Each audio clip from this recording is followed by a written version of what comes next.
Nou ja, die Jode het lyk vir my oorlog verklaar teen vryheid van spraak. Nou ja, ons mag nie meer praat oor hulle nie. As ons praat oor hulle, dan word ons video's afgehaal. So ons praat van die Blue State, né? Julle weet daai ouens met die vlaggie wat daar bo bly, daar in die Midde-Ooste, die blou op die vlaggie. Almal weet dit. Daai snaakse sterretjie, ster van Remfaan, niks te doen met die Bybel nie.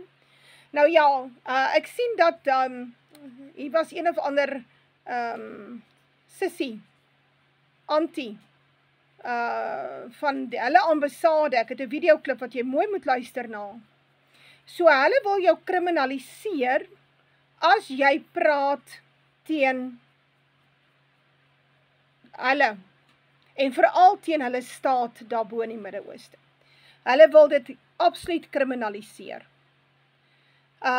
Sodat hulle dit op jou rekord kan sit. Maak nou nie saak of jy nou, jy sal hoor wat sy sê, as jy nou 'n werk gaan soek, of jy wil trou, of jy wil jou kind in 'n skool sit, dan sal daardie rekord van jou uitsprake en jou kritiek teenoor die Blue State daarbo, sal dan nou teen jou tel.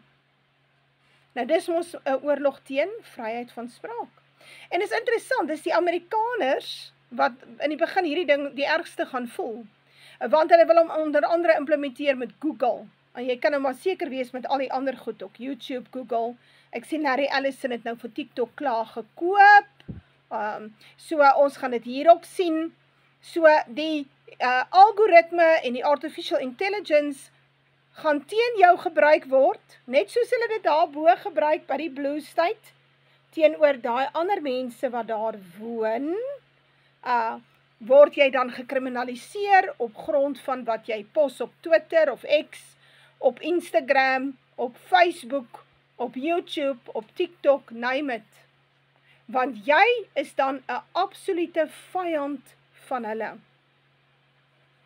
Nou ja, ek is bly, hulle is daarom nou al so openlik daaroor, want dit was al die jare so. Hulle het dit net nie openlik verklaar nie. Hulle geloofsoortuiging is in direkte konflik met die Bybel, en spesifiek die Nuwe Testament, en spesifiek Jesus Christus. So, hulle laster Jesus Christus elke dag. Dit is eintlik hulle staatsgodsdienst, hè? En hulle is dan nou daarop uit om jou te kriminaliseer. En ons gaan dit hier in Suid-Afrika ook sien. Ons gaan dit sien. So, dit is amper asof hulle, kyk, het gaan oor monitor en controle, en dit het te doen met die social credit score, dit sal later bykom, maar dit is eintlik satanies.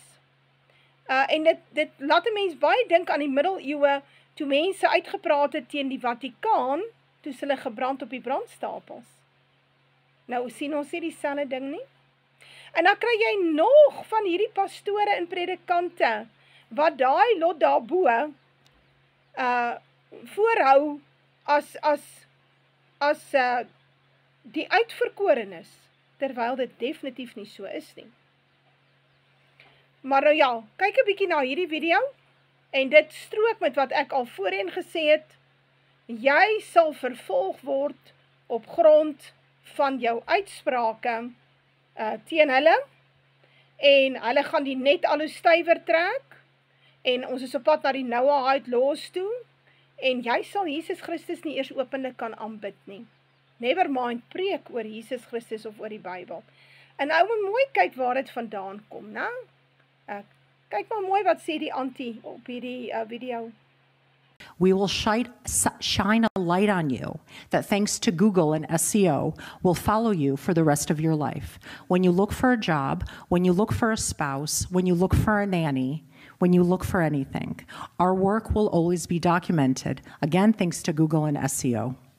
In corporations where DEI leaders smeared Israel, excused Hamas, we pressured CEOs, some resigned, many were terminated, but policies were changed, thankfully.